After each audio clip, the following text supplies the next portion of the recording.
My name is Chris Furlow, and I'm with Green District. I'm Chuck Slaughter. I'm the Director of Technology at Green District.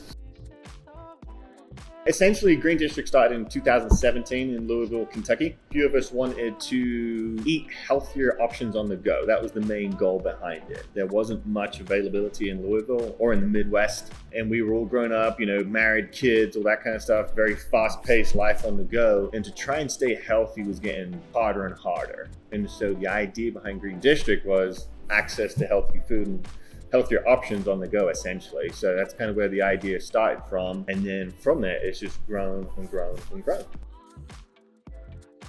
So we kind of bootstrapped it together, honestly, to start with. None of us came from restaurants or anything like this. And as soon as we opened that first one, it was in a suburban location. We was like, cool, it's open and it's working. People are coming through the doors. But more importantly, people started to say, oh, you need to open up one over here. You need to open one up over there. So that got us thinking, how do we make this grow? We ended up doing a downtown location in Louisville, which was our second location. That was about 6 to 9 months after our first initial one opened. And then from then, that was crazy busy. That was pre-pandemic, so downtown was just rush. Then we had people coming to us, almost like investors, saying, we want to open one of these in Alabama. We want to open one of these in Georgia, those kind of things. And so it was like, how do we do this? So we looked originally at franchising, and we had a small investment originally for that. We went through that stage for about 12 months, 18 months or so. And again, just getting our feet wet initially. Then we caught attention from a private equity firm in Louisville, Kentucky, and they said, we want to turn you into a much larger franchisor. So we was like, this will be excellent. So we was going to pause franchising and then go on to our corporate footprint and kind of really establish our foundations, like a tech stack, a marketing, a branding, all those items, so that when we do finally go into franchise, and if that's the route we go, we'll be much more efficient and ready. Our investment landed March 1st, 2020. So we were ready to expand. 16 days later, we had to close everything down. But here we are. 16 stores later, we're still growing. Huge amounts for us, because originally our downtown store was just crazy gangbusters. It was a perfect model. It was open from 11 till 3, 5 days a week, so just 4 hours a day. And line out the door, just rush. Then as soon as the pandemic happened, obviously all the downtown urban scenarios just went away. So that's when we changed that footprint into more suburban. It's that work, live, play scenarios, open 7 days a week, more evenings, and again, more accessibility. The biggest thing that's probably from our standpoint, and Chuck, you can speak to this, is how the pandemic has shoved consumers more into digital world and them knowing what to do and demanding more from a digital perspective. Through the pandemic, especially the last year or so, the majority of our sales are coming from online. People are less likely to walk in, order, sit down. They're opening their phone, ordering our app, taking it to go, or getting it for delivery. From our perspective, it's probably speed of access, speed of everything. How quickly can I open up my phone, get my favorite order that's customized and done? An operator and a brand perspective, how do we keep that in line with everything? So whether they're ordering Uber Eats, through our own portal, through our website, how do we keep that message? How do we keep that tone, that branding all on point? How do we make it as easy for the consumer to get what they want? And that goes to operations, how the ticket gets printed, how they go down the line, how they pick it up, everything, so that the consumer just make it super simple for them to get it open. And I think that's become more expected. Because before, obviously large places, they didn't have online ordering as much, or an app. And if they did, it was just a very bland landing page almost, that kind of stuff. And that's where I think the consumer now expects simplicity, rewards, and a good ecosystem, I guess. They ticked all the boxes needed for, I don't want to say a small startup business, but one that was going to grow. So we were with, I guess, a competitor, and that's when we initially met with Nabil and Hadid and Andrew. And I was looking at it from a consumer perspective, and I loved what they could do from the branding, from how cool it looked, how fluid, and just how simple. They were further along than us, but they were still a small ship where they could pivot and do what they wanted initially. They weren't just some big company say, well, this is how it's done. Can you fit in this box? And obviously the customer service was phenomenal from day one. It was white glove service. such good attention, such good needs. And we only had, 2 or 3 stores at the time. 2 locations, yeah. 2 locations. Middle time. Yeah. And so we said, hey, we're going to grow, but they don't know. They don't, Lunchbox we didn't have a guarantee where we're going to grow. I mean, we're still going to grow to hundreds of locations in the future and stuff, but I'm sure everyone says that initially to get that discount or whatever it is. But that's when we clicked. We researched a lot of the big ones, little ones, and Lunchbox was like, they just get our vibe, and that's what we initially latched onto. So in the last 3 years, we have gone from those 2 stores through the pandemic. We're getting ready to open our 16th store. January of 2001, we had 1,800 people signed up for our Lunchbox store app, website, and last month we marked 52,000. So 50,000 growth. Is that a year? No, it's 2. 2 years. In 2 years. 2 years. I mean, we only had a few stores open, so to get 50,000 people signed up, and we've spoke to quite a few other like similar size concepts, and they don't have nowhere near that. And obviously, some have got more, but that to us was a big push. If you speak to our operators, who do a phenomenal job balancing in-store, online, third-party, catering, and everything else, I still think their favorite by far is an online order. It prints out. They can go through. Check averages are normally higher.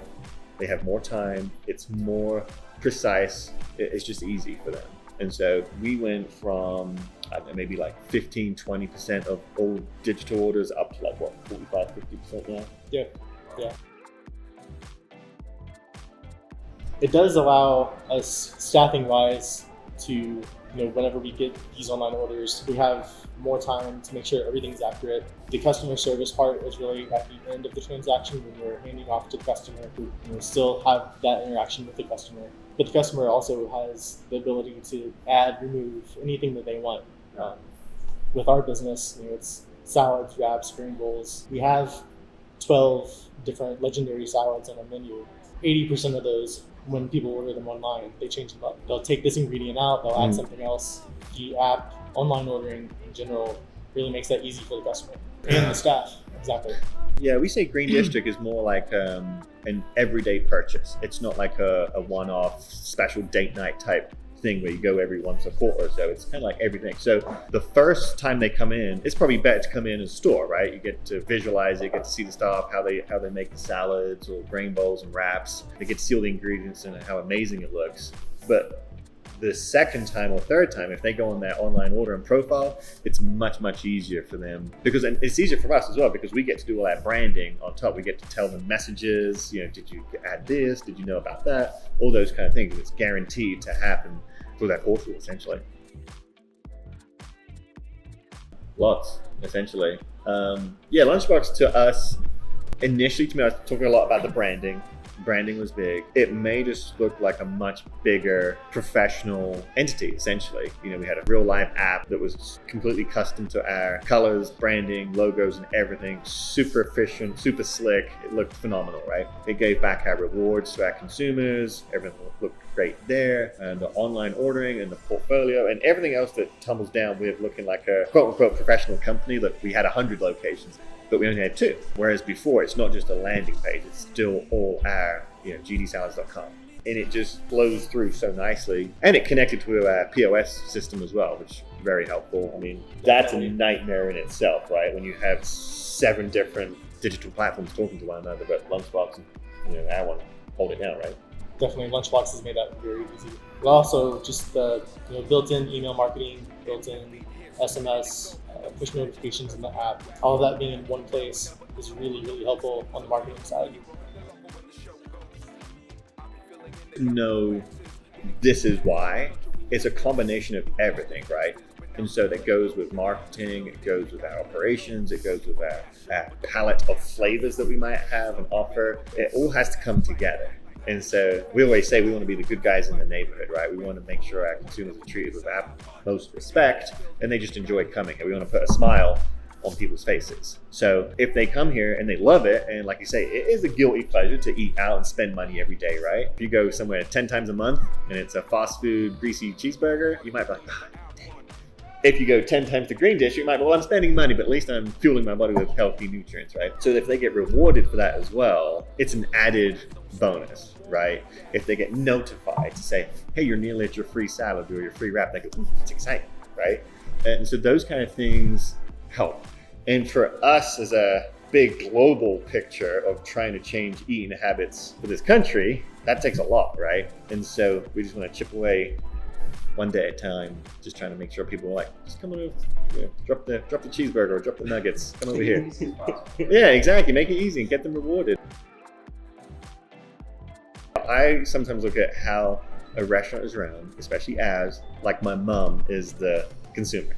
She doesn't know about technology as much, so you got to make it as efficient, as simple, and as pleasant as you can. So that goes from when they come through the door. If it's their first time, they have to be greeted, right? Hey, is it your first time here? Welcome. Do you want to look at the menu? Do you want me to run you through it? Can I give you some options? And just be treated like it is super confusing, but it's not. It's simple. And the same when it goes through online. If you like order here, oh, that makes sense. Simple. It comes up with the menu. What do I select? Boom. Oh, okay, I can change it. Oh, that's great. And just make everything super simple, super easy. Because I always say the food here, we're an ingredient-driven brand. The food sells itself. You look down the line, it's bright, colorful, healthy options that taste delicious. You're like, oh yeah, why wouldn't I come back? So make it easy for our consumers. Make it so they get rewarded, right? And then for our operators, make it simple for them so that they can follow this order. Oh, this person wants to change this item for this item. They want to sub out. Oh, this is cool. They want to do this. But again, they still have to make that and want to make sure it's 100% accurate. We've been on a tear of opening stores. We haven't stopped basically for the last 12 months or so, maybe? 12, 16, yeah. Yeah, 12 or 16 months we've been opening stores, which has been great. It's been phenomenal. And so now what we're going to do is really dial into those operations. We're really going to dive into building those to as best they can be as we sit here in a store about to open. We still got a couple left to open, right? But once this one opens, I don't say we're pausing our growth. We're finalizing our complete operations, the complete package, if you will. So if we go into more corporate locations or if we go into franchising model, we're going to determine that this year. And then 2024 is when we're going to start growing wildly again. Because right now, having so many brand new stores, it's exciting to see those sales go up and up and up, and the growth of our consumers go up and up and up. So now how do we make it even more dialed in? And so that comes from the operations, that comes from throughput, from accuracy, all those kind of operation items is what we're really dialing into. Because I feel like our tech stack is now on point. We have marketing, coming out a lot more digital marketing this year. And so everything that's, like you say, is going to be well-rounded, firing on all cylinders essentially. Also going to this year focus on our menu because we are an ingredient-driven brand. When we do salads, we do wraps, we do grain bowls, we do toasted wraps. With those ingredients, you can do a million other things if you wanted to. Yeah. So really focusing on what we're good at, who we're going to be to move forward.